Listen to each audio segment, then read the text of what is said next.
Well, the Red Sox have taken the first two games at Dodger Stadium. Another save for Aroldis Chapman, another chance to dance. 3-2 the final. The Red Sox, with this win, have clinched their 8th consecutive series win. They haven't done that since 2013. Oh, how time. They have changed. There is no doubt times have changed. This is a statement weekend, Rich. You got to believe this was a huge, huge weekend. This was an integral part moving into these next 2 months, going into the trade deadline, and coming up against the Dodgers lineup like this and performing the way that they did 2 nights in a row is exceptional. We welcome you to WB Mason Extra Innings Live, free next-day business delivery from your local hometown team. Tom Caron, Hall of Famer Jim Rice, Rich Hill with you. Red Sox have a better winning percentage in August than they did in their record-setting July. They're 1-0. I mean, but, you take these things as you get them. Listen, when you looked at this road trip, you said, man, you better beef up in Sacramento because you got the Dodgers waiting for you.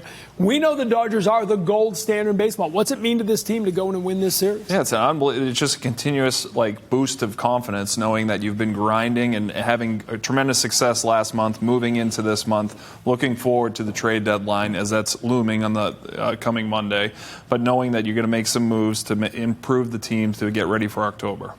Besides all of that, my understanding is Yankee.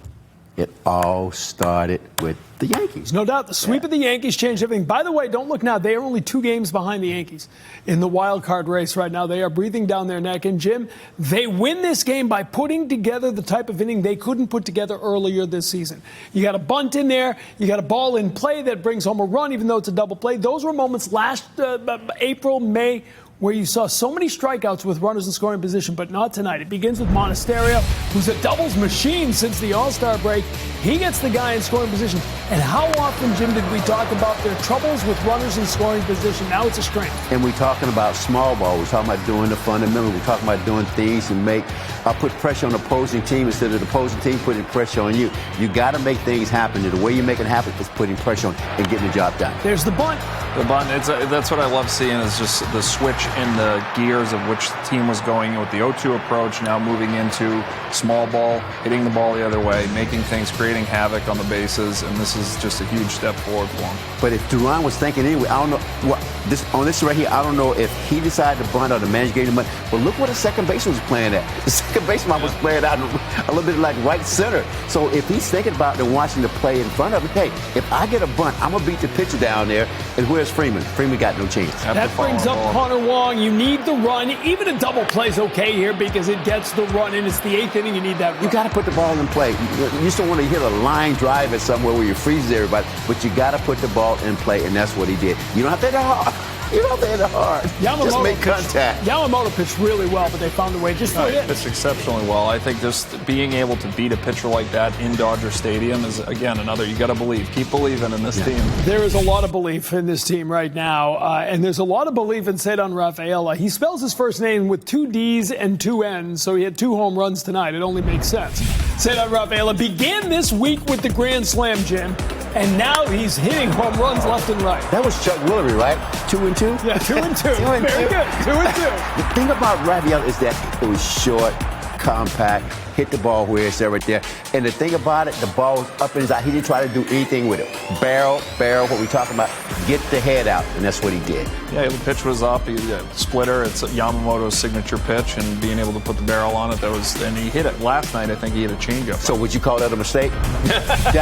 That's what you hit. Yeah. You know. Hey, for 7 innings, the only 2 hits the Red Sox had were these 2 home runs. 2 mistakes. That was a hanging breaking ball, right? It was another splitter. It was another splitter, and he hammers each of those splitters. So that's 3 home runs in 2 games. And look at that. The first American League player in history to hit 2 home runs in the first 3 innings in a game at Dodger Stadium. I would put a plaque out there. Yeah. You might have to take it home. I don't think they're going to put it out there. I think they want to get rid of this weekend and move on if you're the Dodgers. Ceddanne Rafaela, he was the hero last night. Hit the home run, had a 3-hit night. Tonight, the 2 home runs powering them to the victory. Our Subaru star of the game brought to you by the Subaru dealers of New England. It's a 7-game hitting streak now for Ceddanne Rafaela. Another multiple hit game. 31 of those. Leads the Red Sox in multi-hit games. And I don't know this, but probably leads the team in walk-off interviews with Jemai Webster. Here's another one. Close. All right, thank you very much. Well, Ceddanne, I joked yesterday I'd be looking forward to talking to you again today without the expectation of you going out here and doing this. So this is fantastic. But you guys win this series on the back of your 2 home runs. Everything you hit tonight seemed to be as if it had potential for a hit. How well were you seeing it?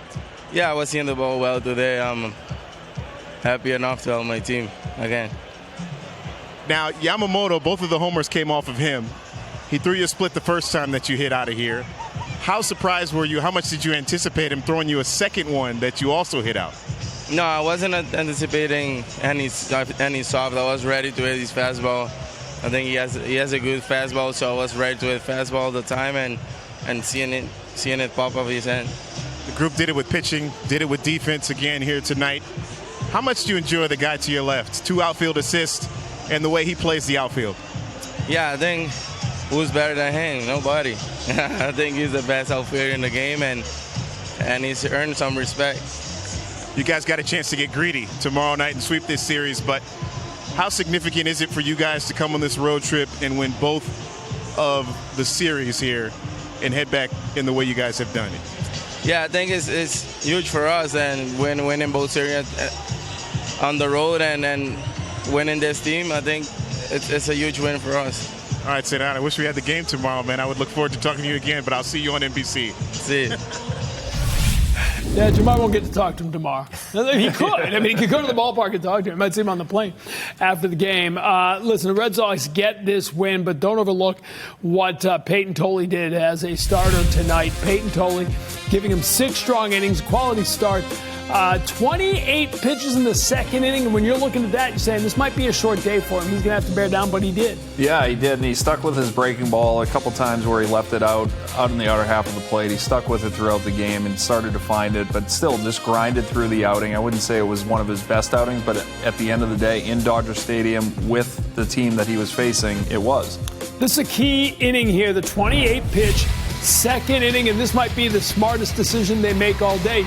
Men on second and third and 2 outs, you want no part of Shohei Ohtani. You're intentionally walking. I don't care if it's lefty on lefty, lefty on righty with him. No, you don't do that.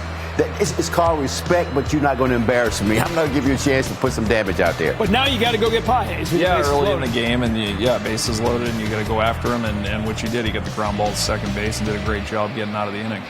And throughout the game was efficient in control. You were asking about how many 3-ball counts were there. 1 3-ball count to Tommy Edman and 17 out of 26 first pitch strikes. That's pretty efficient. He did get Pages. He got the ground out to second base. And then here in the 6th inning, 2 on, 1 out. You got to bear down. He will freeze Muncy, gets the strikeout, and then gets Rojas to end the inning. Yeah, earlier in the game when Muncy hit that cutter that was in, left it in, and right there he threw a cutter earlier in that at bat and ended up throwing the fastball down and away and freezing, which was a great sequence. Then he gets the fly ball here. That ends the inning. So a strong 6-inning performance for Tolle tonight.